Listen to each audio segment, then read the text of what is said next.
जो एक्सरसाइज 3.3 था मैथ्स का, आपका जो क्लास 10 का जो एक्सरसाइज 3.3 था, उसका फर्स्ट सेकंड क्वेश्चन हम बताते थे। अब थर्ड क्वेश्चन वर्ड प्रॉब्लम है। थर्ड का फर्स्ट क्या कहता है? The difference between two numbers is 26। दो नंबर है, उसके बीच में डिफरेंस है 26। One number is 3 times the other, find them. दो नंबर है तो हम लोग क्या करेंगे? Let the first number be x and the second number be y। अब क्या है? कहता है कि difference between two numbers is 26, मतलब according to question x minus y is equal to 26। और क्या कहता है? One number is 3 times the other. जो x है वो क्या है? 3 इंटू वाई है ना। x बड़ा है तो उसको 3 इंटू वाई होगा। 3 इंटू वाई मतलब 3 टाइम्स उसका 3 टाइम्स है, तो x को ले लेंगे ना 3 इंटू वाई, क्योंकि y को अगर लेंगे तो y तो छोटा, मतलब कि y माइनस में है, तो फिर ये अगर बड़ा लिया जाएगा y इक्वल टू अगर 3x ले लेंगे तो क्या होगा? ये छोटा हो जाएगा x, तो इसीलिए हम लोग क्या किए? x को ले लिए 3 इंटू वाई। मतलब दो का जो है x minus y equal to 26, ये फर्स्ट इक्वेशन। और जो x है वो क्या है? 3 इंटू वाई है, मतलब 3 टाइम्स y है। y का 3 गुना है तो 3 इंटू वाई। ठीक, अब क्या करेंगे? ये जो x, अब तो आपको x का वैल्यू इसमें मिला है, y वाला इस फर्स्ट इक्वेशन में पुट कर दीजिए। तो लिख देंगे putting value of x in x from equation 2 in equation first वाले, सेकेंड वाले से लेकर के फर्स्ट वाले पुट कर दीजिए। x minus y equal to 26 है और x जगह पे 3y है, तो 3y minus y is equal to 26। ठीक है, 3y माइनस वाई यानी कि 2y इज इक्वल टू 26, तो y इज इक्वल टू 26/2 यानी कि 13। ठीक, ये y आ गया। अब आगे देखिए फिर से 3y minus y is equal to 26, तो 2y इज इक्वल टू 26। ठीक है, तो y इज इक्वल टू 26 अपन में 2 से डिवाइड करेंगे 26 को, 13 आ जाएगा ना, ये 13 आ जाएगा। अब x निकालना है। अब x निकालना है तो क्या करेंगे? x इज इक्वल टू, यहाँ पर सेकंड इक्वेशन में क्या था? 3y, तो x is equal to 3 into ये 13 यानी कि ये 39। तो x भी मिल गया और y भी मिल गया, दोनों ही मिल गया, यानी कि x हो गया 39 और y हो गया 13। ठीक है, तो ये हो गया। अब क्वेश्चन नंबर 2 क्या कहता है? Larger of to supplementary angles exceeds the smaller by 18 degree, find them. दो नंबर्स हैं सप्लीमेंट्री एंगल्स हैं, नंबर्स नहीं, एंगल्स। सप्लीमेंट्री एंगल्स का सम जानते हैं कितना होता है? सप्लीमेंट्री एंगल क्या होते हैं? दो एंगल जिसका सम 180 है। तो let the first angle be x degree and the second angle be y degree. ठीक है, अब क्या कहता है कि x प्लस वाई, कहता तो कुछ नहीं है, वो कह रहा है कि सप्लीमेंट्री दोनों है। सप्लीमेंट्री है इसका मतलब कि x degree plus y degree is equal to 180 degree होगा ना, होगा कि नहीं? क्योंकि ये दोनों सप्लीमेंट्री हैं। लिख देंगे कि सिंस, या फिर लिख देंगे कि given x and y are supplementary angle. ठीक है, x और y दोनों क्या है? सप्लीमेंट्री एंगल है। तो x plus y is equal to 180।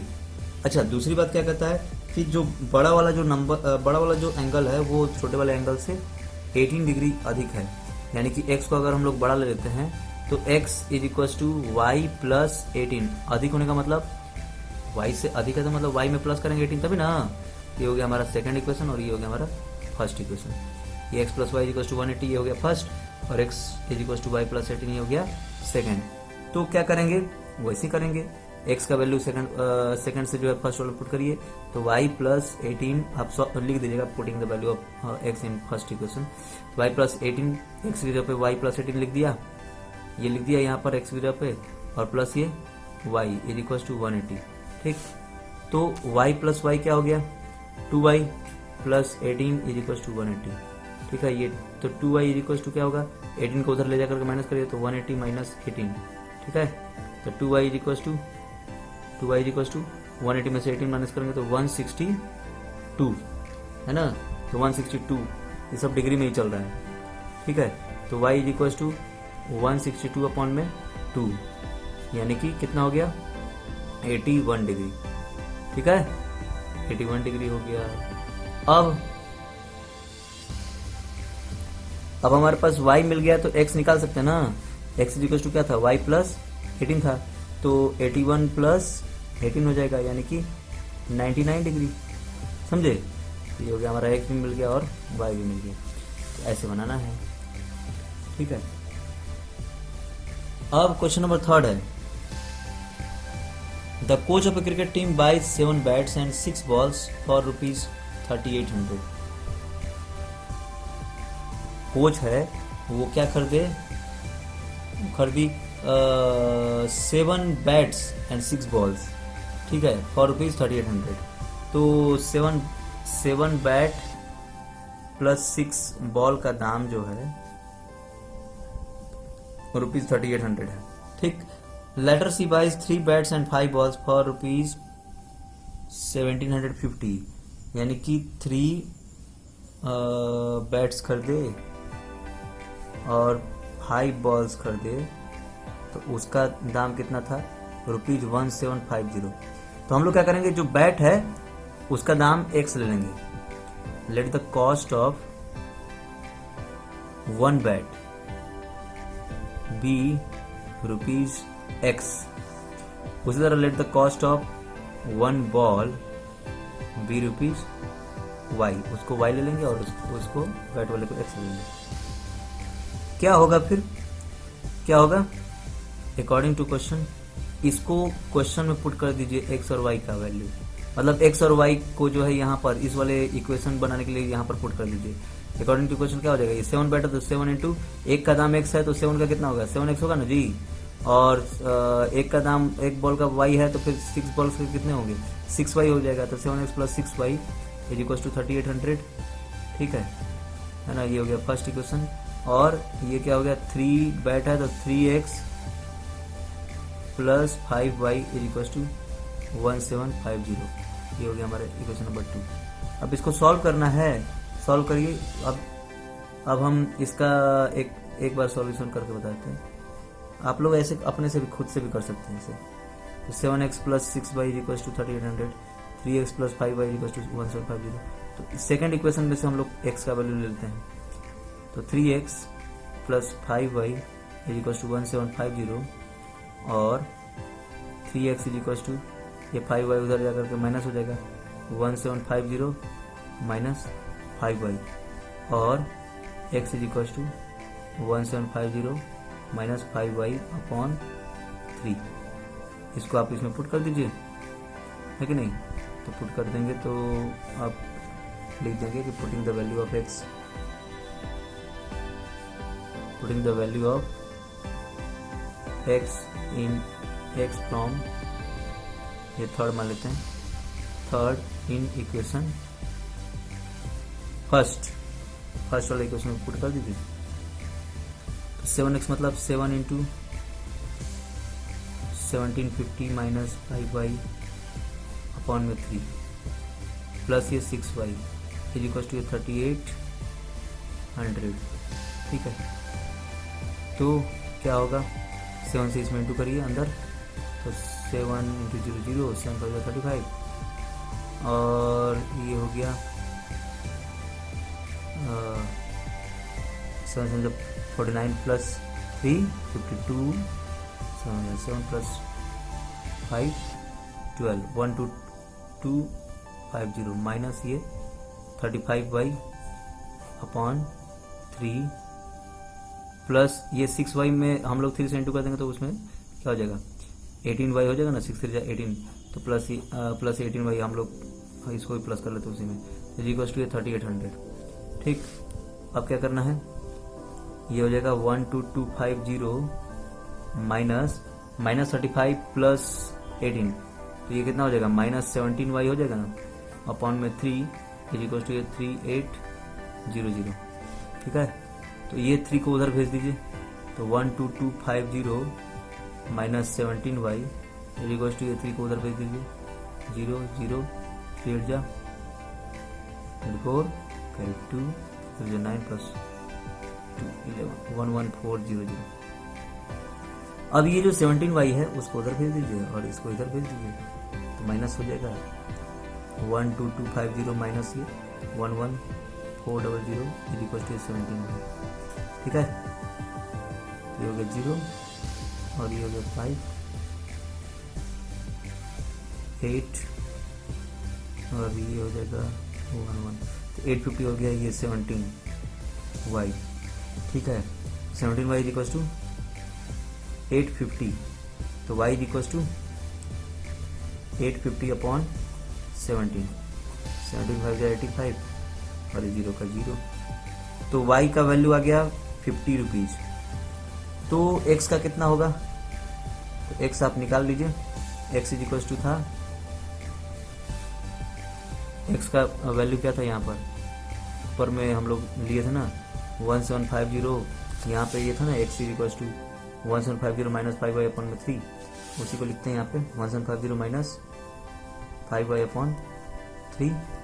ठीक है, यानी कि x is equal to 1750 minus 5 into ये 50 था ना, अभी 50 आया था अपॉन में 3, ये हो जाएगा 1750 माइनस 50 इंटू 5 250 अपॉन 3, तो माइनस करेंगे तो ये हो जाएगा 1500 होगा ना, अपॉन 3 हो जाएगा, 500 रुपीज है ना। तो बैट का दाम 500 है और बॉल का दाम 50 रुपीज, उतना ही का मिलता है। तो ये हो गया। अब क्वेश्चन नंबर 4 में क्या कहता है, the taxi charges in a city consist of a fixed charge together with the charge for the distance covered. Taxi जो है शहर में, जो टैक्सी है वो उसमें एक फिक्स्ड चार्ज है और charge covered for the distance for the net distance covered. ठीक है, तो होता है ना भाई, एक बेस फेयर होता है जो कि मतलब कि हाँ इतना लगेगा ही, एक 5 किलोमीटर के अंदर जाओ या 2 किलोमीटर के अंदर जाओ उतना लगेगा, उसके बाद फिर 5 किलोमीटर का जो है अपना अलग से लगेगा। ठीक है, वैसा होता है ना, तो उसको हम लोग जो फिक्स्ड चार्ज है, let the fixed charge be rupees x हो गया, फिक्स्ड चार्ज को ले लिए एक्स। अब क्या कहता है, फॉर अ अच्छा, और जो डिस्टेंस कवर्ड वाला है, let the charge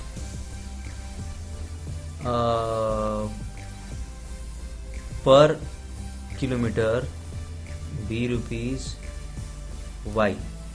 fix charge तो एक्स हो गया और पर किलोमीटर वाला जो है वाई रुपीज हो गया।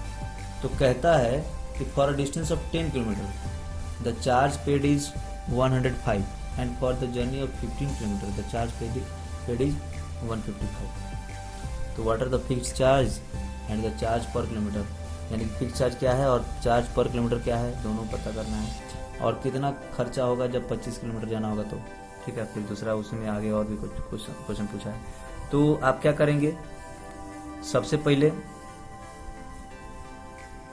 क्वेश्चन क्या कहता है कि 10 किलोमीटर के लिए कितना है, 105 है, तो फिक्स्ड चार्ज तो x रहेगा और 10 किलोमीटर के लिए 10 रुपीज पर वाई पर वाई रुपीज पर किलोमीटर, तो 10 किलोमीटर के लिए 10 वाई हो जाएगा। तो x plus 10 y equal to rupees 105, ये फर्स्ट इक्वेशन हो जाएगा। और दूसरा क्या कहता है कि 15 किलोमीटर के लिए 15 किलोमीटर के लिए 155, तो x plus 15y is equal to rupees 155, ये हो गया सेकेंड। अब हम लोग इन दोनों को सॉल्व कर लेंगे, एक्स का वैल्यू किसी एक में से लेकर के सेकंड वाले में पुट कर देना है, समझे। तो इसको आप लोग कर लेंगे आगे। अच्छा, इसका एक्स और वाई का जो वैल्यू आएगा, एक्स का वैल्यू आया तो वो तो फिक्स्ड चार्ज हो गया और वाई का वैल्यू हो गया तो पर किलोमीटर। अब जब एक्स और वाई का वैल्यू आ जाएगा ना, तो उसके बाद एक और क्वेश्चन पूछा है कि 25 किलोमीटर 25 किलोमीटर जाने के लिए कितना खर्चा होगा, तो total cost is equal to x plus 25y। जो आपका एक्स और वाई का जो वैल्यू आएगा उसको इसमें पुट कर देंगे, तो इससे उसका आंसर आ जाएगा। पहले आपको एक्स और वाई निकालना भी है, सॉल्व करना है, एक्स और वाई निकल जाएगा, उसके बाद फिर ये वाला पुट करना है, इसमें पुट करना है, ठीक है। नेक्स्ट क्वेश्चन है fifth. A fraction becomes 9/11 if 2 is added to both the numerator and denominator। अगर एक फ्रैक्शन में, जैसे हमारा फ्रैक्शन है x अपन वाई, लिख लेना है कि let the fraction be x by y, तो फिर इसमें न्यूमरेटर और डिनोमिनेटर दोनों में अगर हम लोग 2 प्लस करते हैं, x प्लस 2 और ये y प्लस 2 अगर करते हैं तो ये 9/11 हो जाता है, ठीक है। ये है फर्स्ट इक्वेशन बना नहीं है अभी, लेकिन बनाना पड़ेगा, ये सिर्फ कंडीशन दिया है, ठीक है। तो इसका इक्वेशन बनाइए, तो x प्लस 2 और ये 11 इधर डिवाइड में तो उधर जाकर के इंटू होगा, इंटू ये 11 या फिर 11 इधर आगे इंटू कर देते हैं, is equals to 9 into y plus 2, ठीक है। तो 11 इंटू एक्स प्लस 2 ये हो जाएगा 11x प्लस ये 22 is equals to 9y plus ये 18 होगा ना। अब इसको आप 9y को इधर भेजिए तो 11x minus 9y is equal to 22 को उधर भेजेंगे तो ये 18 माइनस 22 माइनस 4, ठीक है। ये हो गया हमारा फर्स्ट इक्वेशन। अब आगे क्या कहता है अगला कि if 3 is added to both the numerator and denominator it becomes 5/6। अगर इसमें न्यूमरेटर में 3 ऐड किया और डिनोमिनेटर में भी अगर 3 ऐड किया तो ये जो हो जाता है 5/6 हो जाता है। अब इससे इसी तरह same to same second equation निकाल लीजिए और सेकंड इक्वेशन निकाल करके फिर उसको सॉल्व कर लीजिए सब्स्टिट्यूशन मेथड से, ठीक है। अब क्वेश्चन नंबर 6 है 5 years hence age of Jacob will be 3 times that of his son। 5 साल बाद जैकब का एज जो है उसके बेटे से 3 गुना हो जाएगा। तो लेट द प्रेजेंट एज, जैसे पिछले क्वेश्चन में हम लोग किए थे, present age of Jacob x और सन का एक्स डैश या वाई ले लीजिए, सन का क्या हो गया वाई, जैकब का एक्स तो सन का वाई, ठीक है। अब 5 years hence क्या होगा, जैकब एज क्या होगा, जैकब एज हो जाएगा x प्लस 5 हो जाएगा और सन एज क्या हो जाएगा y प्लस 5, ठीक है, y प्लस 5 हो गया। अब क्या कहता है 5 years ago Jacob age was 7 times that of his son। ये तो अच्छा, इसमें according to question 5 years hence का जो है जैकब का एज जो है सन से क्या है 3 times होगा, तो यानी कि x plus 5 is equal to 3 into ये y प्लस 5। और इसको फिर आप पहले इक्वेशन बनाइए, x plus 5 is equal to ये हो गया 3y प्लस 15 हो गया ना। अब ये y को इधर भेज देंगे तो x माइनस 3y हो जाएगा, क्योंकि नेगेटिव हो जाएगा, और 15 में से ये 5 माइनस उधर 5 को उधर भेज देंगे तो माइनस हो जाएगा तो 10 हो जाएगा। ये हो गया हमारा फर्स्ट इक्वेशन। वैसे ही अब 5 years ago का है, 5 years ago का क्या है, तो इसका जैकब का एज तो आपको सब लिख लीजिएगा, जैकब का एज x माइनस 5 और सन का एज एक y माइनस 5, तो यानी कि x माइनस 5 जो है क्या कहता है वह 7 times that of its son। x minus 5 जो है वो 7 इंटू वाई माइनस 7। अब इसको आप कर लीजिए, ठीक है। अब इसको आप सॉल्व करेंगे तो x minus 5 is equal to है 7y माइनस ये भी 5 है, सॉरी 5 है ये, क्योंकि 5 साल पहले इसका y माइनस 5 रहेगा, तो 7y माइनस ये 35। अब ये x और ये 7y को माइनस 7y इधर कर देंगे और माइनस 5 को उधर प्लस कर देंगे, तो माइनस 35 प्लस 5 यानी कि minus 30। x minus 7y is equals to minus 30। ठीक है, इन दोनों इक्वेशन में से x और y का वैल्यू मिल जाएगा, उससे फिर मतलब पता चलेगा परसेंटेज, है ना। तो ये हो गया आपका एक्सरसाइज 3.3 का वर्ड प्रॉब्लम। अब हम लोग नेक्स्ट क्लास में एलिमिनेशन मेथड पढ़ेंगे। ओके, थैंक यू, नमस्कार।